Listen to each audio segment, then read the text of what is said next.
Hello, everyone, and welcome back again to another lesson. In the previous lesson, we talked about the size property when you want to get the values in a map, and also we talked about the delete method, which helps to remove a map elements. Going forward from there, we'll be talking about the clear method and the ask method. The clear method removes all the elements from a map. So just like when you want to clear something for a quick example. Imagine a scenario where you enter inside your gallery, probably maybe your phone storage is full and you want to delete some things. When you begin to select when you begin to select the items that you want to get off or get rid of from your phone, there's always a suggestion of where you can select all. And that select all, once you click it and tap on it, it will ask you, are you sure you want to take this action? Once you give it a yes, you just wipe everything at once instead of deleting one after the other. So the same thing is what I'm likening this clear method to. So it removes all the elements from a map when you call the method on your map element. So it will remove all the elements inside it. And also the map.hash method. The hash method returns true if a key exists in a map. So if you want to check if a specific value or specific key or something exists in a map, you use the hash method, as we are going to be seeing through practical examples. So let's start with the clear method to see how this removes all the elements from a map. The clear method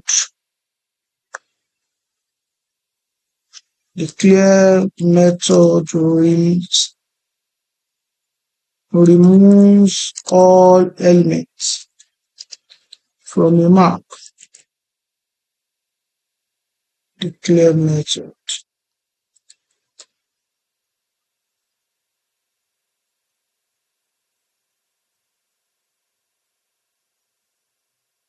So I'll go back to my future examples.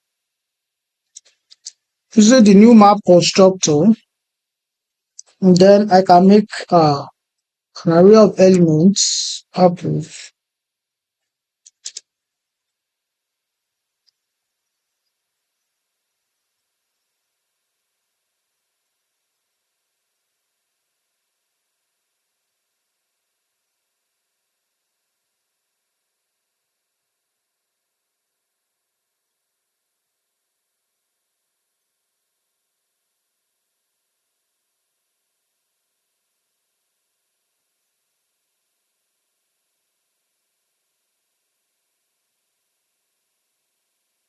So now I can just use the method on my map elements. So fruit.clear. And now let me check dot get elements by ID.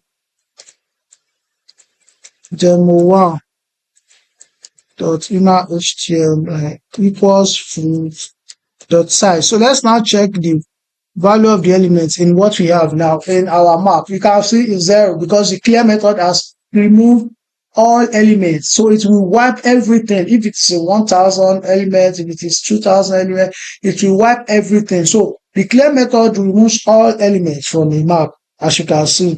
And moving away from that, the hash element returns true if a key exists in a map. Let's take a look at an example for that as well. So I'll remove this entirely and change this to the hash method.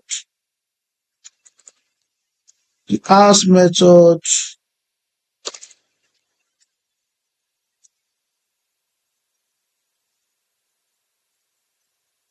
returns true if a key exists in a map. So how do you know if a key exists? You check. So let's make my map, new map, and then let's make our elements inside it as usual.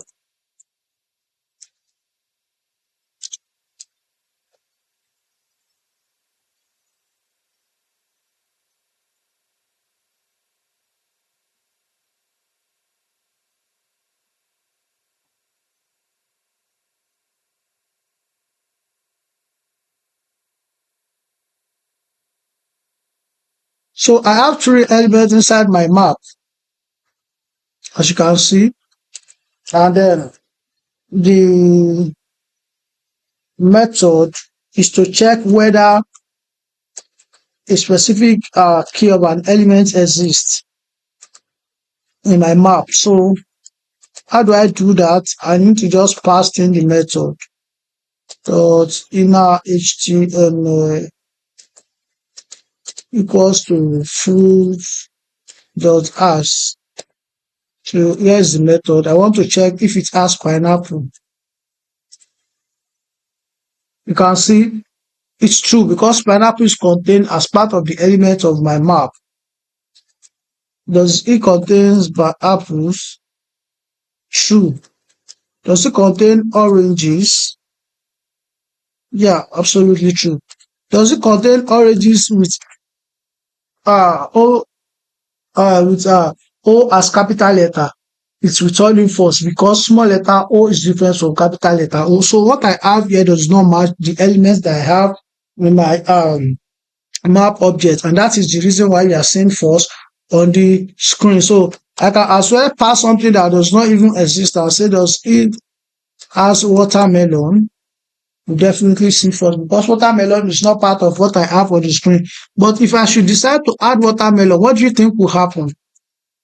If I add watermelon, I will say 100. What do you think will happen? You can see the condition has changed to true because watermelon has been added to the element of my map object. So this is how you use the hash method to check to return true if a key exists in a map, and also the clear method to remove all elements of a map. Don't forget to practice and go through these lessons, the examples, so that you can internalize everything that we talked about. Thank you for your time, and in the next lesson, I'll see you.